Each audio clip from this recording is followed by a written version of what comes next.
तो स्वागत है आप सभी का एक बार फिर से राइट कॉन्सेप्ट कोचिंग की क्लास में। दोस्तों, पिछले वीडियो में हम लोगों ने भौतिक विज्ञान का एक अध्याय प्रकाश का परावर्तन के बारे में पढ़ा था। आज उसी अध्याय में एक टॉपिक के बारे में और बात करने वाले हैं जिसका नाम है गोलीय दर्पण, स्फेरिकल मिरर्स।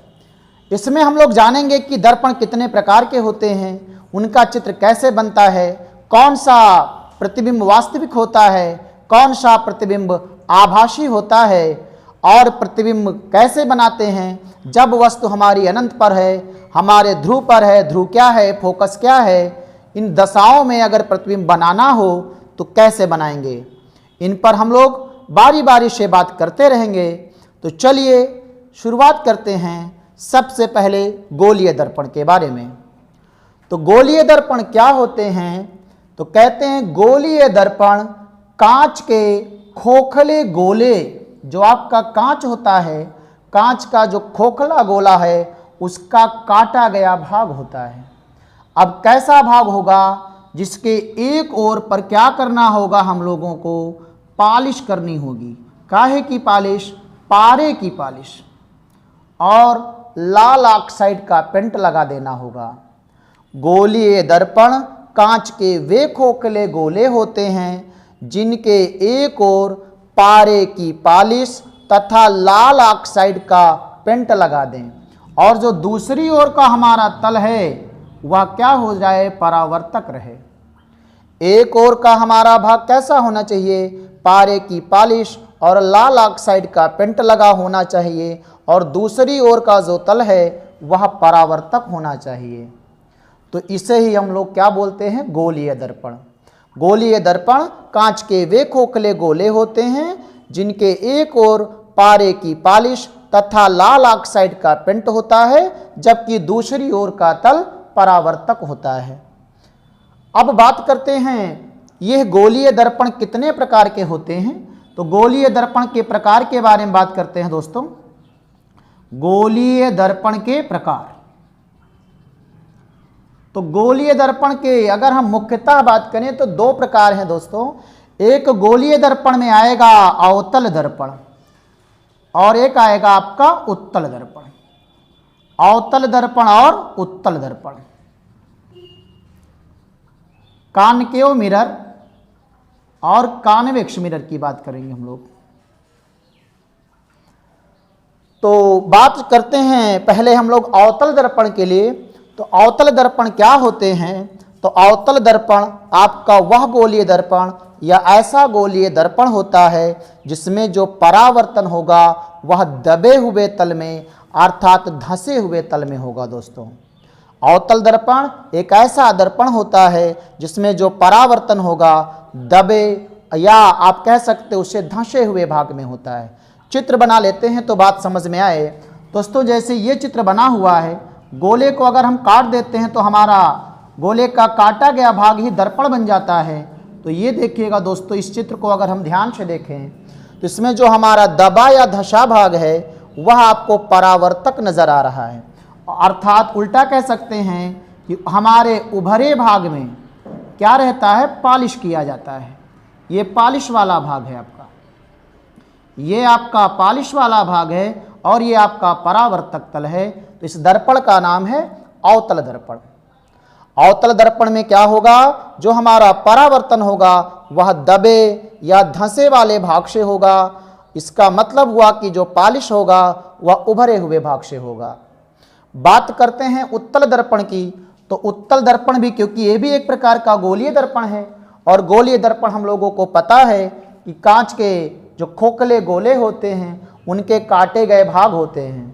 तो आपका जैसे ये वाले दबे वाला भाग आपका परावर्तक था, वैसे उभरा वाला भाग अगर परावर्तक हो जाए दोस्तों तो उसे हम लोग कहते हैं उत्तल दर्पण।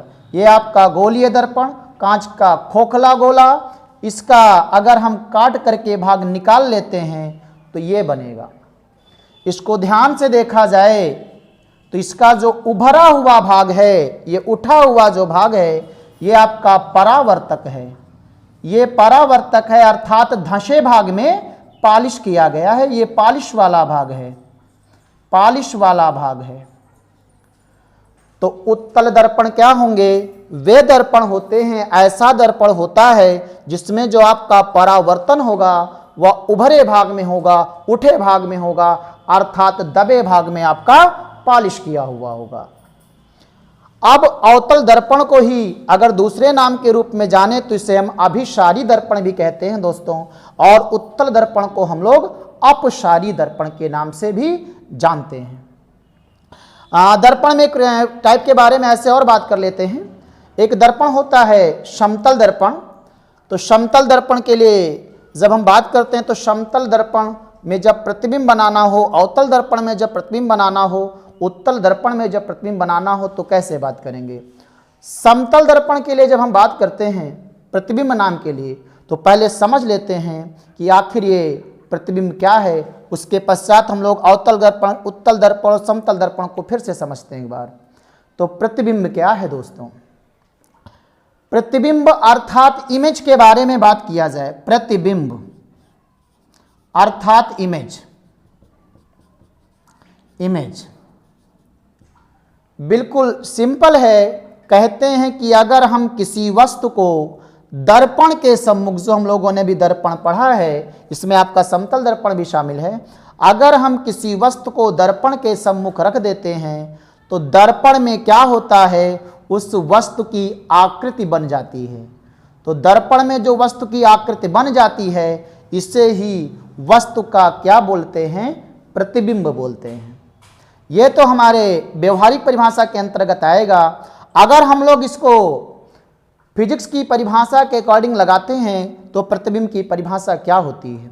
कहते हैं दोस्तों कि किसी बिंदु से चलने वाली जो किरणें होती हैं, परावर्तन हो और परावर्तन होने के पश्चात किसी बिंदु से चलने वाली जो किरणें होती हैं वह परावर्तित होने के पश्चात किसी दूसरे बिंदु पर जा कर के मिल जाएं या किसी दूसरे बिंदु से आती हुई आपको लगती हैं। परावर्तन के पश्चात किसी दूसरे बिंदु पर वास्तव में मिल जाती हैं या किसी दूसरे बिंदु से परावर्तन के पश्चात आती हुई लगती हैं। तो जिस बिंदु पर मिल जाती हैं या जिस बिंदु से आती हुई लगती हैं वही बिंदु क्या कहलाता है? प्रतिबिंब कहलाता है। बात करेंगे दोस्तों हम लोग अभी चित्र से कि प्रतिबिंब कहाँ बनता है, कैसे बनता है। प्रतिबिंब की परिभाषा पर एक बार फिर से विचार करते हैं। यदि किसी वस्तु से या बिंदु वस्तु से चलने वाली किरणें परावर्तन के पश्चात किसी दूसरे बिंदु पर मिल जाती हैं अथवा किसी दूसरे बिंदु से आती हुई लगती हैं तो वह बिंदु क्या कहलाता है? प्रतिबिंब कहलाता है। प्रतिबिंब के बारे में बात करें तो दोस्तों प्रतिबिंब दो प्रकार के होते हैं। एक आपका होता है वास्तविक प्रतिबिंब और एक आपका होता है आभासी प्रतिबिंब। रियल इमेज है वास्तविक प्रतिबिंब, और दूसरे की बात करेंगे तो आभासी प्रतिबिंब अर्थात आपका वर्चुअल इमेज होगा। तो ये वास्तविक प्रतिबिंब क्या होता है, कैसे पहचानेंगे हम? आभासी प्रतिबिंब क्या होता है? तो वास्तविक प्रतिबिंब के बारे में हम बात करें तो जो डिफिनीशन अभी हम लोगों ने जाना था, अगर किसी वस्तु से चलने वाली किरणें परावर्तन के पश्चात किसी दूसरे बिंदु पर वास्तव में मिल जाती हैं, अगर वास्तव में मिल जाती हैं तो उसे हम लोग कहते हैं, ऐसे प्रतिबिंब का नाम है दोस्तों वास्तविक प्रतिबिंब। बात कर लेते हैं अगर आभासी प्रतिबिंब के बारे में, तो अगर किसी बिंदु वस्तु से चलने वाली किरणें परावर्तन के पश्चात किसी दूसरे बिंदु से आती हुई नजर आए तो वह बिंदु जहां पर प्रतिबिंब बनेगा, जहां से जो आपकी प्रतिबिंब आ रही थी, किरणें आ रही थी, वह कहलाएगा आभासी प्रतिबिंब। देखिएगा जो आपका ये वास्तविक प्रतिबिंब होता है ये आपके आकार में उल्टा होते हैं। अभी हम लोग चित्र बना रहे हैं, वास्तविक प्रतिबिंब आपके आकार में उल्टा होते हैं और आभासी प्रतिबिंब आकार में सीधे होते हैं। अब वास्तविक प्रतिबिंब आकार में उल्टे होते हैं और आभासी प्रतिबिंब सीधे होते हैं। इसका मतलब क्या है दोस्तों? वास्तविक प्रतिबिंब जो आकार में उल्टे होते हैं ये प्रायः अवतल दर्पण में घटित होता है। अगर हम दर्पण की बात करें तो वास्तविक प्रतिबिंब हमें कहाँ मिलेगा? अवतल दर्पण में। और आभासी प्रतिबिंब आपको कहाँ मिलेगा, तो उत्तल दर्पण और समतल दर्पण में। आभासी प्रतिबिंब उत्तल दर्पण और समतल दर्पण में संभव है। वास्तविक प्रतिबिंब प्रायः आपको अवतल दर्पण में ही मिलेगा। केवल एक कंडीशन होती है, अवतल दर्पण की ऐसी कंडीशन होती है एक, जहां पर आपका प्रतिबिंब वास्तविक ना बन करके आभासी बनता है। वह दशा के बारे में अगर कहा जाए दोस्तों, तो अवतल दर्पण में जब हम वस्तु को ध्रुव और फोकस के बीच में रखते हैं, तब हमारा प्रतिबिंब अवतल दर्पण में भी आभासी बनता है। आभासी प्रतिबिंब हमेशा सीधा बनता है और वास्तविक प्रतिबिंब आकार में उल्टा बनता है। बात एक व्यवहारिक एग्जाम्पल की कर लेते हैं। जैसे हम सबके घरों में एक चम्मच ले लेते हैं, उसी के आधार पर समझते हैं। तो दोस्तों, ये चम्मच तो नहीं, लगभग चमचे के आकार का एक हमारे पास ये उपकरण है। इसमें अगर हम इधर वाले पोर्शन के बारे में बात करते हैं, जो आपका दबा वाला भाग है, और एक ये उठा वाला भाग है। अगर हम इस दबे वाले पर अपनी इमेज को देखें और ये उठे वाले पर अपनी इमेज को देखें, तो हमें कुछ समझ में आएगा कि यह चीज़ भी हमारे लिए एक दर्पण का ही काम कर रही है। अगर इस उठे हुए भाग पर हम अपनी इमेज को देखते हैं दोस्तों, तो इस उठे भाग पर जब हम अपनी इमेज को देखते हैं, तो ये हमेशा हमें सीधा नज़र आएगा। चाहे हम पास रखें इसको, चाहे दूर रखें, हमारी इमेज हमें हमेशा सीधी नज़र आएगी। लेकिन यही काम दोस्तों अगर ये दबे वाले भाग से करने लगें, जब हम दबे वाले भाग पर अपनी इमेज को देखते हैं, तो हमें अपना प्रतिबिंब उल्टा नज़र आने लगता है। ये उल्टा नज़र आता है। लेकिन ये जो अंदर वाला दबा भाग, इसको अगर कहा जाए दर्पण के रूप में, किसका नाम क्या है, तो हम लोग जानते हैं कि जिसमें परावर्तन दबे हुए तल में होता है, उसका नाम होता है अवतल दर्पण। तो अवतल दर्पण में आपकी जो इमेज बनती है, ये अवतल दर्पण है। ये अवतल दर्पण का काम कर रहा है। इसमें जो इमेज बनी है वह उल्टा बनी है, और ये उभरा हुआ भाग आपका उत्तल दर्पण का काम कर रहा है। इसमें प्रतिबिंब हमेशा सीधा बनता है। इस दशा में, एक दशा में आपका प्रतिबिंब सीधा बनेगा। अगर हम इसको ध्रुव और फोकस की कंडीशन में रखते हैं, तो हमें प्रतिबिंब बड़ा और सीधा नजर आएगा। लेकिन प्रायः बाकी कंडीशनों के लिए इस वाले भाग में जो प्रतिबिंब बनेगा, वह आपका हमेशा उल्टा ही बनेगा। इसमें आप देखेंगे तो आप उल्टा नजर आएंगे, आपकी चीज़ें उल्टा। अगर मैंने अंगुलियां ऊपर की है, तो उसमें आपको नीचे नजर आएंगी, अर्थात प्रतिबिंब उल्टा होगा। यही बात अगर हम लोग दोस्तों दर्पण में प्रतिबिंब के लिए समतल दर्पण के बारे में, प्लेन मिरर के बारे में समझ लेते हैं, तो समतल दर्पण में सदैव सभी कंडीशनों में हम लोगों ने शुरू में भी जाना था कि प्रतिबिंब सीधे ही मिलते हैं। इसमें प्रतिबिंब उल्टा नहीं होता है। हमेशा समतल दर्पण में, जो आपका समतल दर्पण होगा, इसमें प्रतिबिंब हमेशा सीधा मिलेगा। अब समतल दर्पण के आधार पर कंपटीशन बेस कुछ क्वेश्चनों के बारे में ज़रा हम लोग बात कर लेते हैं। ये किसी भी प्रतियोगी परीक्षा के लिए इम्पॉर्टेंट बातें होंगी। तो शुरुआत करते हैं अगर हम समतल दर्पण के उन क्वेश्चनों के बारे में, तो कहते हैं कि अगर किसी वस्तु को समतल दर्पण में पूरा देखना है, कोई भी व्यक्ति को या कोई भी वस्तु को अगर पूरा समतल दर्पण में देखना है, तो कहते हैं कि दर्पण कितना बड़ा लेना चाहिए। तो हम सबका जवाब होगा कि जितनी बड़ी वस्तु है उसकी लंबाई का आधा जो है कम से कम प्रतिबिंब होना चाहिए। कम से कम किसी वस्तु की लंबाई का आधा प्रतिबिंब होना बहुत जरूरी, दर्पण होना बहुत ज़रूरी है। अब एग्जाम्पल समझ लेते हैं।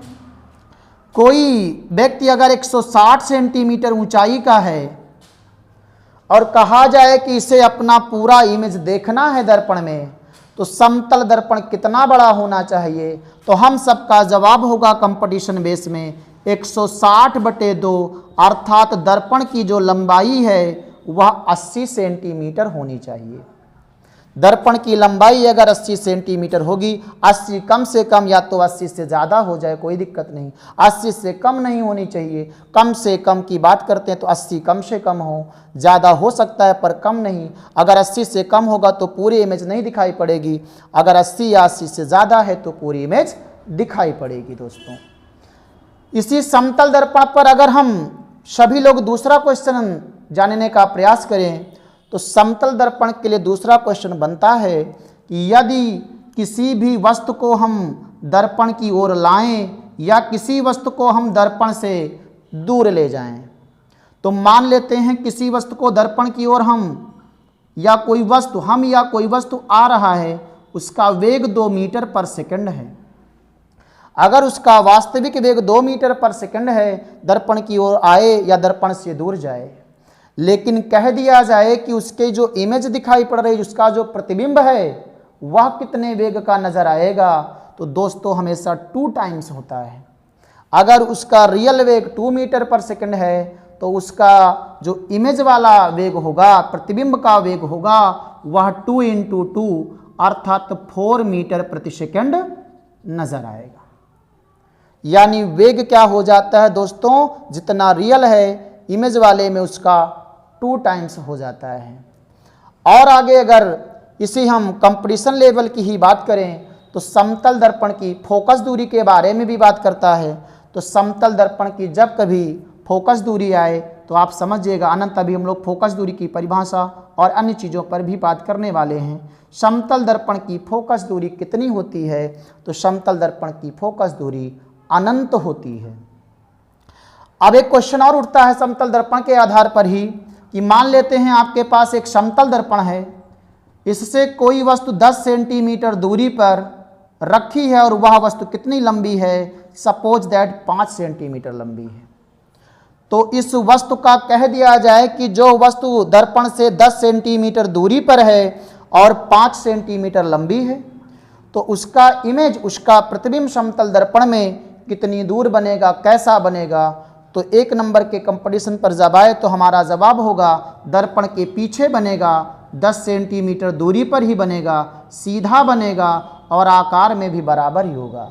यानी समतल दर्पण में वस्तु के आकार में कोई परिवर्तन नहीं, जितना ही बड़ी वस्तु है उतनी ही बड़ी इमेज होगी और दूरी भी जितनी दूरी पर वस्तु है उतनी ही दूरी पर इमेज होती है। तो ये क्वेश्चन आपके ऑब्जेक्टिव टाइप या प्रतियोगी परीक्षा के लिए ज़रूरी है। आगे बढ़ाते हैं टॉपिक को दोस्तों। इसके आगे अब हम लोग जानने वाले हैं कि प्रतिबिंब कैसे बनाए जाते हैं, अलग अलग कंडीशनों पर प्रतिबिंब कैसे बनते हैं। तो प्रतिबिंब को बनाने के लिए हम लोगों को सबसे पहले समझना होगा प्रतिबिंब खींचने के नियम के बारे में। प्रतिबिंब खींचने के अगर हम लोग नियम समझ जाते, जो हमारे 3 नियम हैं, तो हम सभी लोग जितनी भी दशाओं में प्रतिबिंब बनते हैं आराम से बना सकते हैं। तो चलिएगा हम लोग शुरू करते हैं प्रतिबिंब के खींचने के नियम के बारे में। प्रतिबिंब के खींचने का नियम, प्रतिबिंब के खींचने का नियम, प्रतिबिंब बनाने का या खींचने का नियम। तो हमें प्रतिबिंब बनाने का नियम समझना होगा। नियम समझने के लिए हमारे पास वही 2 दर्पणों की कहानी, एक आपका अवतल दर्पण और एक आपका उत्तल दर्पण। अवतल दर्पण क्या होता है, जिसमें परावर्तन आपका दबे हुए भाग में होगा। उत्तल दर्पण क्या होगा, जिसमें आपका परावर्तन उभरे हुए भाग में होगा। तो सपोज दैट M1 M2 हमने 2 दर्पण बनाए हैं, एक का नाम अवतल दर्पण है और एक का नाम उत्तल दर्पण है। तो अभी हम लोग नियम की बात करने वाले हैं। तो नियम ये कहता है, नियम के बारे में बढ़ने से पहले हम लोग एक शब्द जरा समझ लेते हैं। जो हम सबका ये दर्पण बना है, ये दर्पण में जो इधर वाले का आपका परावर्तक तल है मित्रों, ये परावर्तक तल का जो मध्य बिंदु होता है वह दर्पण का ध्रुव अर्थात पोल P कहलाता है। पेपर में आ जाए आपके क्लास 10th लेवल का क्वेश्चन हो सकता है, 10th और 12th लेवल का, कि दर्पण का ध्रुव क्या होता है, तो हम सबका एक लाइन में जवाब होगा कि दर्पण के परावर्तक तल के मध्य बिंदु को दर्पण का ध्रुव कहते हैं और इसे किससे डिनोट करते हैं, तो P से डिनोट करते हैं। यही चीज़ आप यहाँ भी बना सकते हो, ये दर्पण का परावर्तक तल और ये इसका मध्य बिंदु, तो ये ध्रुव कहलाएगा। देखिएगा जब ये पूरा गोला बनता है मित्रों तो इधर की ओर बनता ये लगभग, और जब ये बनता आपका तो इधर की ओर बनता। तो इसमें से जरा कुछ डिफिनीशन ले लेते हैं, तो प्रतिबिंब खींचने के बारे में हम लोग बात करते हैं। अगर ये गोला बनता तो इसका सेंटर यहाँ कहीं होता, सपोज दैट। तो जो आपका सी है ये क्या कहलाता है, ये दर्पण का वक्रता केंद्र कहलाता है। तो आ जाए कि वक्रता केंद्र क्या होता है, तो ये गोला जो बना है, गोले के केंद्र को दर्पण का वक्रता केंद्र कहते हैं, जिसका कि दर्पण एक भाग है। गोले के केंद्र को दर्पण जिसका एक भाग है उसे वक्रता केंद्र कहेंगे, और इसे हम लोग सी से डिनोट करते हैं। और अगर इस सी को मिलाते हैं हम लोग, इसमें भी बनेगा मित्रों, लेकिन इधर यहाँ पर बनेगा। अगर हम इस दर्पण के ध्रुव और इस वक्रता केंद्र तक की दूरी के बारे में बात करते हैं तो यह वक्रता त्रिज्या कहलाती है। आता है कि वक्रता त्रिज्या क्या है दर्पण का, तो हमें बताना होगा गोले की त्रिज्या को दर्पण जिसका एक भाग है उसे हम लोग गोले की त्रिज्या कहते हैं, दर्पण की त्रिज्या कहते हैं। गोले की ही त्रिज्या है लेकिन दर्पण के अंतर्गत आया है, तो ये क्या कहलाएगा, दर्पण की वक्रता त्रिज्या कहलाएगा। इसको हम लोग किससे डिनोट करते हैं, आर से डिनोट करते हैं। यही चीज़ हम लोग यहाँ के लिए कर लेते हैं। अब एक महत्वपूर्ण नाम और रह रहा, उसके बारे में भी बात हो जाए। एफ कैपिटल, कैपिटल एफ का मतलब हुआ मित्रों फोकस के बारे में या मुख्य फोकस के बारे में। तो कहते हैं कि जो गोलीय दर्पण है इसमें मुख्य अक्ष के समांतर अगर कुछ किरणें चलाई जाएं, ये मुख्य अक्ष के सब पैरेलल चल रही किरणें, और परावर्तन के पश्चात किसी बिंदु पर मिल जाएं या किसी बिंदु से आती हुई नजर आएं, तो जिस बिंदु पर मिल जाती हैं या जिस बिंदु पर मिलती हुई या जिस बिंदु से आती हुई लगेंगी, वह बिंदु हमारा दर्पण का फोकस कहलाएगा। समझ लेते हैं चित्र से। ये मुख्य अक्ष के समांतर किरणें चल रही हैं, यहाँ परावर्तित हो रही हैं, और ये भी परावर्तित हो रही हैं, ये भी परावर्तित हो रही है भी। तो परावर्तित होने के बाद आप देख पा रहे हैं कि यह एक पॉइंट है जिस पर सब लोग मिल रहे हैं, इसलिए इसको कहते हैं दर्पण का फोकस, अर्थात कैपिटल एफ से इसको डिनोट करेंगे। यही चीज जब हम लोग उत्तल दर्पण के लिए बनाते हैं तो मुख्य अक्ष ये हुई, मुख्य अक्ष के समांतर चलने वाली किरणें दर्पण में परावर्तित होंगी। ये सब परावर्तित हो रहे हैं, रिफ्लेक्ट हो रही हैं, और परावर्तित होने के बाद इनको अगर हम देखें तो ऐसा लगता है कि ये सभी लोग एक बिंदु से आ रही हैं। तो जिस बिंदु से मित्रों ये आती हुई नजर आ रही हैं उसे ही कहते हैं दर्पण का मुख्य फोकस। तो दर्पण का मुख्य फोकस उत्तल दर्पण में इस तरफ होगा और अवतल दर्पण में इस तरफ होगा। तो आप लोगों ने दर्पण का ध्रुव, दर्पण का फोकस या मुख्य फोकस और वक्रता केंद्र, वक्रता त्रिज्या के बारे में जाना है। इसी में अगर कह दिया जाए कि मुख्य अक्ष क्या है आपकी ये, तो दर्पण के ध्रुव और वक्रता केंद्र को मिलाते हुए अगर कोई रेखा बनाई जाए, दर्पण के ध्रुव और वक्रता केंद्र को मिलाते हुए कोई रेखा बढ़ाई जाए तो उसी रेखा का नाम मुख्य अक्ष अर्थात मेन एक्सिस है। इतना जान जाने के बाद दोस्तों अब हम लोग जो प्रतिबिंब बनाने के नियम पर चर्चा करना चाहते हैं, आसानी होगी। तो चलिए अब प्रतिबिंब बनाने के नियम के बारे में बात करते हैं। तो ये चीज इरेज कर देते हैं इधर वाला। ये आपका एक उत्तल दर्पण और एक अवतल दर्पण जैसा कि हम लोगों ने प्रारंभ में बनाया था। अगर इसका दबे भाग में पालिश है तो आपका ये अवतल दर्पण है। अगर आपके दबे भाग में परावर्तक है तो आपका अवतल दर्पण, और अगर आपके उभरे भाग में परावर्तन है तो आपका उत्तल दर्पण होगा। तो दोस्तों ये आपका अवतल दर्पण और ये आपका उत्तल दर्पण। तो शुरुआत करते हैं कि प्रतिबिंब बनाने का क्या नियम होता है। ये दर्पण का ध्रुव और ये दर्पण का फोकस और ये दर्पण का वक्रता केंद्र है। तो कहते हैं कि अगर किसी दर्पण में मुख्य अक्ष के समांतर चलने वाली कोई किरण है, मुख्य अक्ष अर्थात ये इसके समांतर कोई किरण चलेगी, तो जब दर्पण से परावर्तित होगी तो निश्चित रूप से अवतल दर्पण में वह फोकस से होकर जाएगी। मुख्य अक्ष के समांतर चलने वाली किरण दर्पण में परावर्तन के पश्चात मुख्य फोकस से जाती, कौन से दर्पण में मुख्य फोकस से जाती है, तो हम सब कहेंगे अवतल दर्पण में मुख्य फोकस से जाती है। और अगर हम बात करते हैं उत्तल दर्पण में, देखिएगा मित्रों, तो उत्तल दर्पण में आपका ध्रुव यहाँ होगा, फोकस यहाँ होगा और वक्रता केंद्र यहाँ होगा। तो उत्तल दर्पण में अगर मुख्य अक्ष के समांतर चलने वाली ये किरण है और परावर्तित हो, तो ये परावर्तित हो गई, तो ये परावर्तन के पश्चात लगेगा जिस बिंदु से आती हुई वो उसका नाम है फोकस। तो यहाँ पर परावर्तन के पश्चात मुख्य फोकस से जाती है और इसमें परावर्तन के पश्चात मुख्य फोकस से आती हुई लगेगी।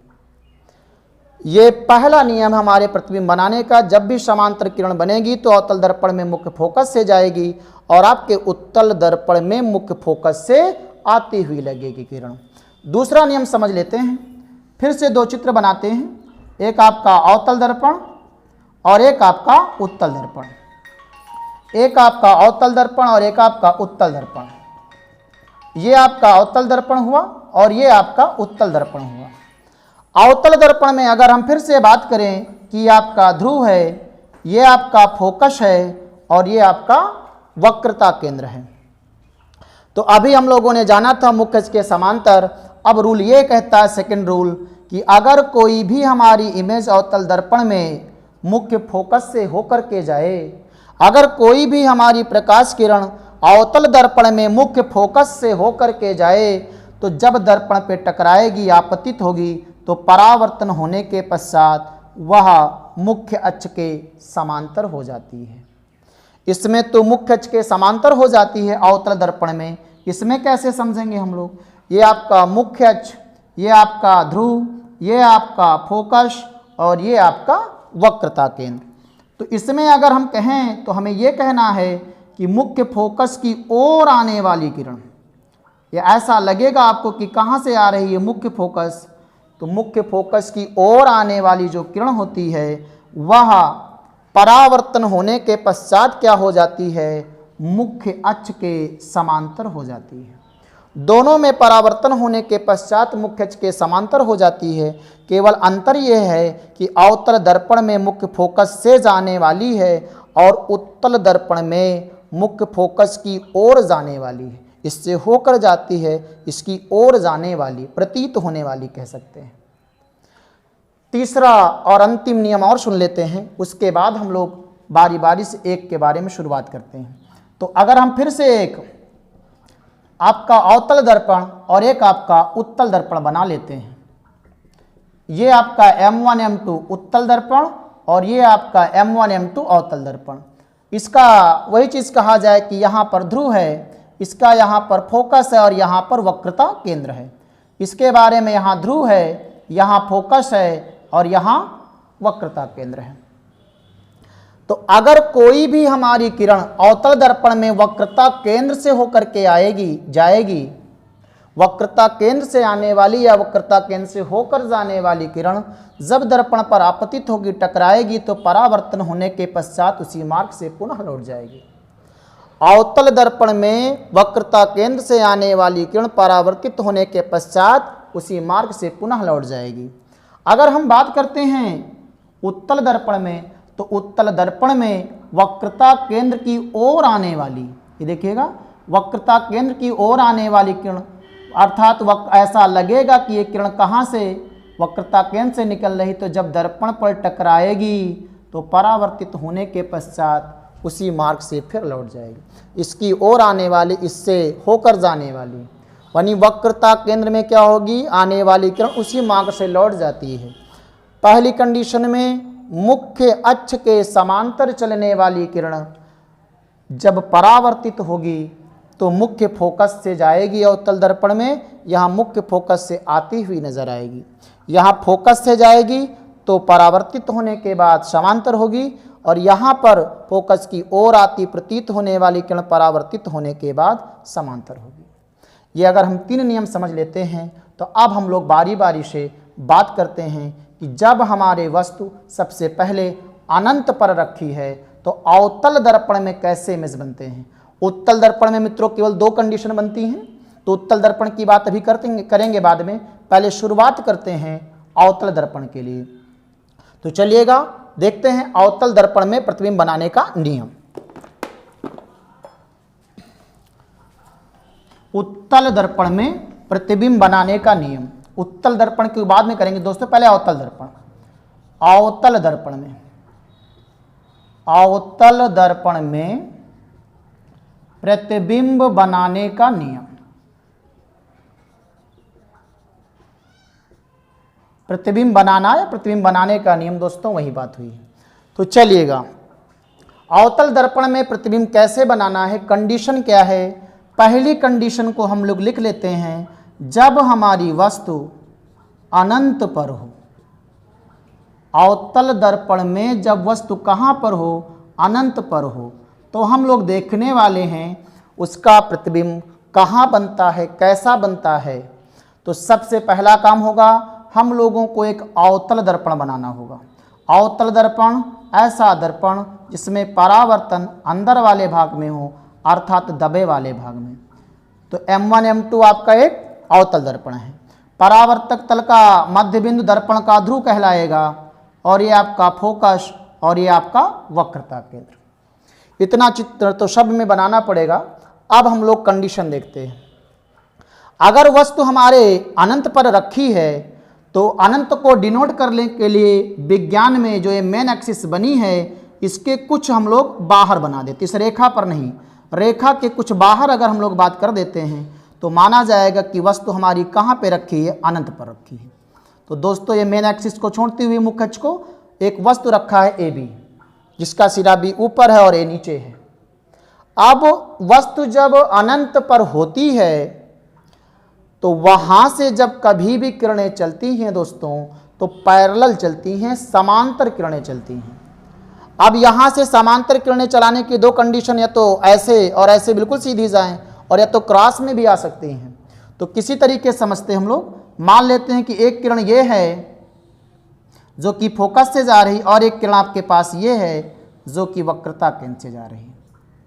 अब आप देखेंगे कि जो दोनों किरणें हैं ये पैरेलल हैं। तो आपको क्या समझना है कि एक किरण, अब नियम लगाना है प्रतिबिंब के खींचने वाला, कि एक किरण तो फोकस से गई है और एक किरण वक्रता केंद्र से गई है। प्रतिबिंब बनने का मतलब होगा कि जब दो कम से कम परावर्तित किरणें किसी बिंदु पर मिल जाएं तो इमेज बनेगा। तो अगर ये वाली को देखा जाए, रूल लगाया जाए, तो हम लोग जानते हैं कि अवतल दर्पण में अगर कोई वस्तु फोकस से होकर जाती है तो परावर्तित होने के पश्चात क्या होती है, मुख्य अक्ष के समांतर हो जाती है दोस्तों। तो ये मुख्य अक्ष इसके समांतर हो गई। अब रूल लगा देते हैं वक्रता केंद्र से जाने वाली रेखा में। तो हम लोग जानते हैं कि वक्रता केंद्र से जाने वाली रेखा अपने मार्ग से पुनः लौट जाती, तो पुनः लौटने का, तो एक ये परावर्तित किरण और एक ये पुनः परावर्तित किरणें देखते हैं, तो दोनों ने यहाँ पर काटा है। तो यहाँ पर काट करके अगर ऊपर वाले से मिला देते हैं तो हम लोगों ने देखा कि इस दिए गए फोकस पर ही बन रहा है। नाम हम लोग A1, B1 या A' B' रख सकते हैं। तो क्या देख रहे हैं हम लोग कि जब हमारी वस्तु अनंत पर रखी है तो उसका प्रतिबिंब कहाँ बनता है, मुख्य फोकस पर बनता है। कैसा बनता है, उल्टा बनता है, और आकार में कैसा बनता है, छोटा। तो इस दशा में अगर हम कहें तो प्रतिबिंब कैसा बनेगा, प्रतिबिंब वास्तविक उल्टा, वास्तविक उल्टा, आकार में छोटा, आकार में छोटा, और कहाँ बनेगा, मुख्य फोकस पर बनेगा, मुख्य फोकस पर बनेगा दोस्तों। तो ये तो हम लोगों ने पहली दशा का जान लिया है। बात करते हैं दूसरे नियम के लिए। अभी हमारी वस्तु अनंत पर है, अब हम जानने वाले हैं इसी अवतल दर्पण के लिए ही, जब वस्तु अनंत और वक्रता केंद्र के बीच में कहीं है। तो दूसरा करते हैं, जब वस्तु अनंत व वक्रता केंद्र के बीच में हो, वक्रता केंद्र यानी C के बीच में हो। तो ये बात चल रही है अवतल दर्पण के लिए ही। तो हम लोग एक अवतल दर्पण बनाएंगे जिसका अंदर वाला आपका तल है वह परावर्तक है। M1 M2 नाम रखवा दिया, ये दर्पण का द्वारक होता है। तो M1 M2 यहाँ परावर्तक तल का मध्य बिंदु जो कि दर्पण का ध्रुव है, यहाँ पर आपका F जो कि फोकस है और यहाँ पर वक्रता केंद्र। तो कह रहा वस्तु अनंत व वक्रता केंद्र के बीच में हो, तो अनंत हम लोगों ने जाना था कि मुख्य अक्ष को छोड़ते हुए कहीं होगा, और वक्रता केंद्र C ये है, इसके बीच में कहीं, तो बीच का मतलब हम लोग C के थोड़ा आगे और अनंत के बीच में। तो सपोज कर लेते हैं कि ये आपका एक वस्तु है, इस वस्तु का नाम हम लोग रख देते हैं AB।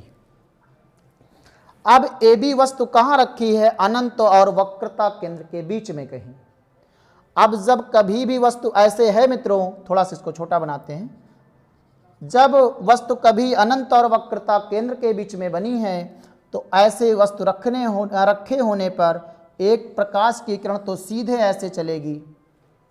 अब अगर सीधे ऐसे चलती है तो हम लोगों का रूल काम करेगा कि मुख्य अक्ष के समांतर चलने वाली जो किरण होती है वह परावर्तित होने के पश्चात कहाँ से होकर जाती है, तो हम लोगों को समझ में आना चाहिए कि परावर्तित होने के पश्चात वह किरण कहाँ से जाती है? मुख्य फोकस से। तो ये मुख्य फोकस से परावर्तित होने के बाद, क्योंकि मुख्य अक्ष के समांतर है, हम लोगों ने नियम जाना है। दूसरी किरण की संभावना अगर हम लोग देखते हैं तो दूसरी किरण की संभावना क्या हो? AB आपकी प्रकाश की किरण है, अगर इसकी एक किरण को हम लोग ले जाएं तो कहाँ से जा सकती है? तो वह लिख देते हैं प्रतिबिंब कैसा बनेगा? तो प्रतिबिंब वास्तविक उल्टा आकार में छोटा और कहाँ बना है मित्रों? तो बना हमारा वक्रता केंद्र और फोकस के बीच में कहीं। वक्रता केंद्र व फोकस के बीच में, व फोकस के मध्य कहीं पर बना है। अब प्रतिबिंब खींचने में हम लोग तीसरी दशा के बारे में बात कर लेते हैं। तीसरी दशा क्या है? जब हमारी वस्तु वक्रता केंद्र पर ही रखी हो। अभी ये वक्रता केंद्र आपका C है, अगर वस्तु यहीं रखी है तो कैसे हम लोग इमेज बनाते हैं, देखते हैं मित्रों। अवतल दर्पण बना लेते हैं, जिसका अंदर वाला आपका जो भाग है वह परावर्तक है, नाम रखवा दिया M1 M2। परावर्तक तल का मध्य बिंदु दर्पण का ध्रुव है, ये फोकस है और ये वक्रता केंद्र है। तो कंडीशन कहता है कि वस्तु हमारी कहाँ पे रखी हो? जब वस्तु, तीसरा नंबर है, जब वस्तु वक्रता केंद्र पर हो, वक्रता केंद्र C पर हो। अगर C पर है तो ये आपके पास C है, इस पर एक वस्तु रखवा देते हैं जिसका नाम है AB। अभी हम लोगों ने जाना था कि अगर वस्तु ऐसे रखी है तो उसके एक समांतर किरण चलेगी मुख्य अक्ष के, तो हम लोग मुख्य अक्ष के समांतर एक किरण ले जाते हैं। मुख्य अक्ष के समांतर जाने वाली किरण, हमारा नियम कहता है कि मुख्य अक्ष के समांतर जाने वाली किरण जब परावर्तित होगी तो फोकस से होकर के जाएगी। तो यह किरण फोकस से होकर के चली गई। अब अगर हम दूसरे कंडीशन पर बात करते हैं तो दूसरी कंडीशन क्या बनेगी कि ये वाली जो किरण होगी ये कहाँ से जा सकती है? तो फोकस से जा सकती है।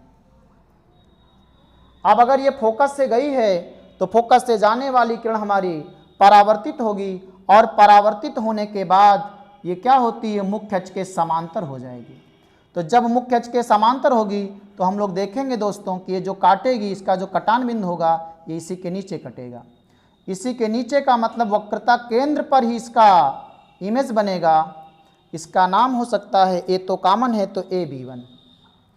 तो इस दशा के लिए जब आपसे कहा जाए कि जब वस्तु वक्रता केंद्र पर है, वक्रता केंद्र C पर है, तो प्रतिबिंब कहाँ बना है? तो हम सबका जवाब होगा कि प्रतिबिंब वक्रता केंद्र पर ही बनेगा। प्रतिबिंब वक्रता केंद्र पर ही बनेगा। और कैसा बनेगा? उल्टा बनेगा, लेकिन आकार में बराबर होगा, ना छोटा ना बड़ा। जितना बड़ा ये है उतना ही बड़ा बनेगा। तो प्रतिबिंब वास्तविक उल्टा आकार में समान, वास्तविक उल्टा आकार में समान होगा। और कहाँ बनेगा? आपका वक्रता केंद्र पर ही बनेगा।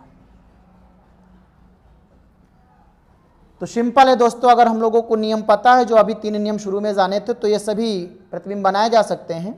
तो 3 जान लिए हम लोग। अब आगे बढ़ते हैं। अभी हमारी वस्तु वक्रता केंद्र पर रखी है, अब वस्तु अगर वक्रता केंद्र और फोकस के मध्य रखी है तब जानते हैं दोस्तों। जब वस्तु वक्रता केंद्र व फोकस के मध्य हो, जब वस्तु वक्रता केंद्र व फोकस के मध्य हो, तो अगर हमारी वस्तु वक्रता केंद्र और फोकस के मध्य में है तो कैसे हम लोग करेंगे। वस्तु अगर हमारी वक्रता केंद्र और फोकस के मध्य है तो चित्र बनाएंगे अवतल दर्पण का, उसका नाम रखेंगे M1 M2। इसके परावर्तक तल के मध्य बिंदु को दर्पण का ध्रुव, ये आपका फोकस और ये आपका वक्रता केंद्र। तो वक्रता केंद्र और फोकस के मध्य कहीं भी वस्तु है तो मान लेते हैं कि ये आपका AB एक वस्तु है। अब अगर वस्तु AB ऐसे रखी है तो उससे चलने वाली किरण एक समांतर जाएगी और मुख्य अक्ष के समांतर चलने वाली किरण परावर्तित होने के पश्चात फोकस से होकर के जाएगी, तो ये फोकस से चली गई। अब दूसरी किरण फोकस से ही संभावना बनने, क्योंकि आगे और कोई किरण नहीं, तो ये फोकस से जब जाएगी तो हम लोगों का रूल काम करेगा कि फोकस से जाने वाली जो किरण होती है वह परावर्तित होने के पश्चात मुख्य अक्ष के समांतर हो जाती है। तो ये किरण हमारी मुख्य अक्ष के समांतर हो गई, तो जहाँ पर दो परावर्तित किरणों ने काटा है वह हमारे वस्तु का प्रतिबिंब होगा। तो इस वस्तु के प्रतिबिंब का नाम A1 B1 रख देते हैं। ये प्रतिबिंब कैसा है, आकार में बड़ा नजर आ रहा है, वास्तविक और उल्टा है, और बना कहाँ है मित्रों, वक्रता केंद्र C और इधर अनंत होगा, वक्रता केंद्र C और अनंत के मध्य में कहीं बना है। तो लिख देते हैं अतः प्रतिबिंब, प्रतिबिंब वास्तविक उल्टा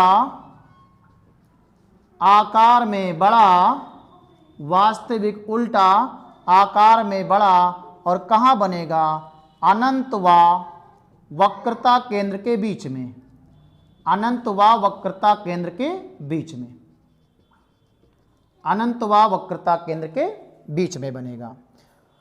जब वस्तु वक्रता केंद्र और फोकस के मध्य है तब हम लोगों ने इमेज बनाना सीख लिया। अब अगर हमारी वस्तु ठीक फोकस पर ही रखी है तब क्या होगा, कैसे इमेज बनेगी। जब वस्तु फोकस पर हो, या मुख्य फोकस कह सकते हैं, जब वस्तु मुख्य फोकस पर हो, तो पहला काम वही अवतल दर्पण की बात करते हैं। अवतल दर्पण का चित्र बना लेते हैं, इसका नाम है M1 M2, और ये आपका ध्रुव है, ये आपका फोकस है, ये आपका वक्रता केंद्र है। तो वस्तु हमें कहाँ रखना है, मुख्य फोकस पे ही रखना है। तो ये आपका एक वस्तु है जिसका नाम है AB। हम लोग जानते हैं कि जब AB से ऐसे रखी होती है वस्तु तो उससे एक समांतर किरण चलनी है, और जब कोई किरण समांतर होती है तो परावर्तित होने के पश्चात मुख्य फोकस से होकर के जाएगी, तो ये मुख्य फोकस से चली जाएगी। इसको दूसरी जब तक किरण नहीं आएगी, दो किरणें काटेंगे नहीं तो इमेज नहीं बनेगा मित्रों। तो दूसरी किरण क्या होगी, ऐसे दर्पण पर गई और इसी मार्ग से वापस लौट आई, और इसको जब हम पीछे बढ़ाते तो हमें ये वक्रता केंद्र से जाती हुई नजर आएगी। इन दोनों किरणों को हम चाहे जितना आगे बढ़ा ले जाएं मित्रों, ये कभी नहीं काटेंगी, अर्थात ये दोनों जो परावर्तित किरणें इनका कोई कटान बिंदु नहीं मिलेगा। तो हम कहेंगे कि हमारा प्रतिबिंब कहाँ बनेगा, अनंत पर बनेगा, अनंत पर। और अनंत पर बनेगा, और आकार में आपका क्या होगा, बहुत बड़ा बनेगा, क्योंकि अनंत पर बनने वाले प्रतिबिंब बहुत बड़े होते हैं। प्रतिबिंब अनंत पर बनेगा, कैसा बनेगा, वास्तविक उल्टा आकार में बहुत बड़े, आकार में बहुत बड़े। अगले कंडीशन की बात कर लेते हैं मित्रों। अभी हम लोगों ने जो वस्तु मुख्य फोकस पे रखा था, अब अगर हम अपनी वस्तु को ध्रुव और फोकस के बीच में लेकर के आए तो ये थोड़ा सा स्पेशल कंडीशन होगी आखिरी वाली। तो ध्रुव और फोकस के बीच में वस्तु को रख करके कंडीशन समझते हैं। लिखते हैं, जब वस्तु ध्रुव व फोकस के मध्य हो, जब वस्तु ध्रुव व फोकस के मध्य हो, जब वस्तु ध्रुव व फोकस के मध्य हो, तो अगर हमारी वस्तु जो दर्पण का ध्रुव है और जो दर्पण का मुख्य फोकस है उसके मध्य रखा है अवतल दर्पण में, तो कैसे प्रतिबिंब बनेगा, आइए देखते हैं। सबसे पहला काम, एक अवतल दर्पण बना लेते हैं जिसका नाम है M1 M2, और इस दर्पण का एक परावर्तक तल है जिसका मध्य बिंदु दर्पण का ध्रुव कहलाएगा। यहाँ पर एक F बिंदु बनेगा जिसे हम मुख्य फोकस कहेंगे और यहाँ वक्रता केंद्र बनेगा। कंडीशन हमारे पास है कि वस्तु कहाँ रखना है, तो ध्रुव और फोकस के मध्य रखना है। ये आपका ध्रुव और ये आपका फोकस, इसके मध्य में कहीं वस्तु रख दिया गया। तो अगर वस्तु हमारी ध्रुव और फोकस के मध्य रखी है तो हम लोग जानते हैं ऐसे वाली वस्तु का हमेशा जो एक किरण चलती है वह मुख्य अक्ष के समांतर चलेगी। मुख्य अक्ष के समांतर चलने वाली किरण के लिए जानते हैं कि जब दर्पण से परावर्तित होगी तो परावर्तित होने के पश्चात हमेशा फोकस से जाएगी, तो ये फोकस से चली जाएगी। दूसरी किरण बी है, बी से जाएगी, यहाँ दर्पण पे टकरा चुकी है, ये दर्पण पे टकराई है और इसी से वापस आएगी और वापस आने पर ऐसा लगेगा कि वक्रता केंद्र से जाएगी। पर पिछले बार की तरह जब इनको हम पीछे बढ़ाएंगे तो ये कहीं पर काटेंगे नहीं, ना तो समांतर हैं, उस दौरान समांतर थी, लेकिन यहाँ पर जब इनको हम आगे बढ़ा ले जाएं मित्रों, जब हम आगे बढ़ा ले जाते हैं इनको, तो निश्चित रूप से जब आप देखेंगे इनको आगे बढ़ाने पर तो दोनों कहीं ना कहीं काटेंगी, तो जहाँ पर काटेंगे वह हमारे वस्तु का प्रतिबिंब बनेगा। ये वस्तु AB का प्रतिबिंब बना है जो कि आभासी है, सीधा है। प्रतिबिंब कैसा है, आभासी, सीधा और वस्तु से बड़ा। वस्तु से बड़ा कहाँ बना है, दर्पण के पीछे कहीं बनेगा। ये स्पेशल कंडीशन है। आ जाता है कि अवतल दर्पण में किस कंडीशन में प्रतिबिंब सीधा बनता है, तो हम सबका जवाब होगा कि जब वस्तु को दर्पण और दर्पण के ध्रुव और फोकस के मध्य कहीं रखा जाए तो बनने वाला प्रतिबिंब आभासी, सीधा और वस्तु से बड़ा होगा। अब बात कर लेते हैं उत्तल दर्पण में प्रतिबिंब बनाने के लिए। तो उत्तल दर्पण की दशाओं को समझते हैं। लिखते हैं उत्तल दर्पण में प्रतिबिंब बनाना। उत्तल दर्पण में प्रतिबिंब बनाना। तो देखिएगा दोस्तों, उत्तल दर्पण की डिफिनीशन हम लोगों ने पढ़ा है कॉन्वेक्स मिरर, कि जिसमें परावर्तन उभरे हुए भाग में होता है वह आपका दर्पण कैसा दर्पण होता है, उत्तल दर्पण होता है। तो ये आपका उभरा भाग, इधर आपका परावर्तन है, तो ये उत्तल दर्पण है। इसका नाम M1 M2 जो कि दर्पण का द्वारक है। ये परावर्तक तल का मध्य बिंदु जो कि दर्पण का ध्रुव है।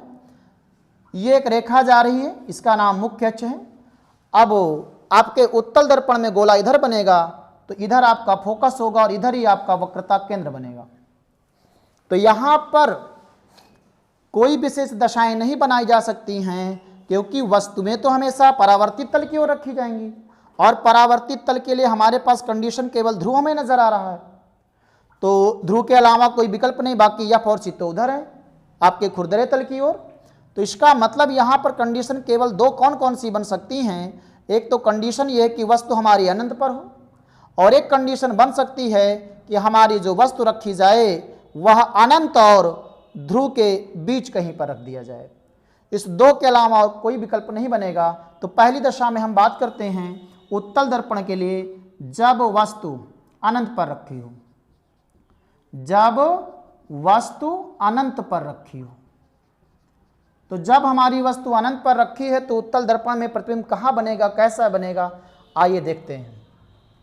तो अभी हम लोगों ने अवतल दर्पण वाले में जाना था कि जब वस्तु अनंत पे रखी होती है तो किरणें क्या होती, वहाँ से जो चलती हैं वो समांतर चलती हैं। समांतर की दो कंडीशन बताया था, तो एक कंडीशन उसमें से उठा लेते हैं। वस्तु अनंत पे रखी है बड़ी सी, इससे समांतर किरणें चल रही, किरण ये चला लिया और एक ये किरण। और हमें रूल पता है उत्तल दर्पण में जब किरणें मुख्य अक्ष के समांतर चलती हैं तो वह परावर्तित हो जाती हैं, और परावर्तित होने के पश्चात ऐसा लगता है कि वह फोकस से आती हैं। यह चीज़ यहाँ भी होगी, मुख्य अक्ष के समांतर है, परावर्तित हो गई तो फोकस से। तो यहाँ पर जो दोनों किरणें मिल रही हैं एक बिंदु बना रही हैं। तो हम लोग कह सकते हैं कि उत्तल दर्पण में जब वस्तु हमारी अनंत पे रखी है तो उसका जो इमेज बनेगा वह फोकस पर बनेगा और बहुत छोटा बनेगा। बहुत छोटे प्रतिबिंब को हम लोग बिंदु प्रतिबिंब कहते हैं, डॉट इमेज कहते हैं। तो यहाँ पर हम लिख सकते हैं इस दशा में जो प्रतिबिंब बनेगा, प्रतिबिंब बिंदु प्रतिबिंब होगा, बिंदु प्रतिबिंब होगा। प्रतिबिंब हमारा कैसा होगा? बिंदु प्रतिबिंब होगा, जो कि कहाँ बनेगा? फोकस पर, जो कि फोकस पर होगा, फोकस पर होगा। एक अंतिम कंडीशन की और बात कर लेते हैं मित्रों उत्तल दर्पण में।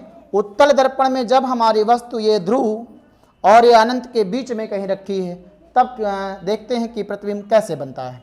तो चलिए सेकंड लास्ट कंडीशन लिखते हैं, सबसे आखिरी दशा। जब वस्तु अनंत व ध्रुव के मध्य हो, अगर हमारी वस्तु अनंत और ध्रुव के मध्य में है, मध्य में है मतलब मध्य में आप कहीं भी रख सकते हैं किसी भी दशा में। जब वस्तु अनंत और ध्रुव के मध्य में कहीं है तो कैसे? उत्तल दर्पण की बात करनी है तो एक उत्तल दर्पण बना लेते हैं। इस उत्तल दर्पण का नाम है M1 M2। ये उत्तल दर्पण का परावर्तक तल है जिसका मध्य बिंदु है, दर्पण का ध्रुव कहलाएगा P, इसका F इधर बनेगा, इसका C यहाँ बनेगा। ये मुख्य छेद से होकर जाने वाली रेखा। अब अगर हम कहते हैं कि ध्रुव और अनंत के बीच में कहीं है तो मान लेते हैं कि वस्तु यहाँ कहीं है, इसका नाम है AB। अब AB का जो शिरा B है, यहाँ से एक प्रकाश की किरण चल रही है जो कि मुख्य अक्ष के समांतर है। तो हम लोग जानते हैं कि मुख्य अक्ष के समांतर चलने वाली किरण दर्पण में जब उत्तल दर्पण है तो परावर्तित होने के पश्चात ऐसा लगता है कि वह फोकस से होकर के आ रही। तो ये परावर्तित और ऐसा प्रतीत होगा कि ये फोकस से आ रही है। प्रतिबिंब बनाने के लिए दोस्तों ज़रूरी होता है कि दो हमारी रिफ्लेक्टेड रेज होनी चाहिए, दो हमारी परावर्तित किरणें होनी चाहिए। तो एक किरण जो कि वक्रता केंद्र से, वक्रता केंद्र के लिए हम बात करते हैं, यहाँ पर गई, दर्पण पर आपतित होकर परावर्तित हो गई और ये वक्रता केंद्र की ओर जाती नजर आ रही थी। तो दोनों परावर्तित किरणों ने कहीं पर काटा है, ये जहाँ पर काटा है यही हमारे वस्तु का AB का प्रतिबिंब है जिसका नाम है A1 B1, जो कि आकार में आप देख पा रहे हैं छोटा है पर सीधा है। तो प्रतिबिंब के बारे में कहा जाए तो प्रतिबिंब आभासी, सीधा और वस्तु से छोटा होगा, वस्तु से छोटा होगा। कहाँ बनेगा मित्रों इसका प्रतिबिंब? तो हम देख पा रहे हैं दर्पण और फोकस के बीच या ध्रुव व फोकस के बीच, दर्पण व फोकस के बीच बनेगा, दर्पण व फोकस के बीच बनेगा। तो ये आपके प्रतिबिंब खींचने के नियम थे। उम्मीद करता हूं दोस्तों आज का ये टॉपिक आप सभी को समझ में आया होगा। अगर आपको ये वीडियो पसंद आया है तो आप चैनल को लाइक करें, चैनल को सब्सक्राइब करें, लाइक करें और अपने दोस्तों में शेयर करें। Be watching, thank you.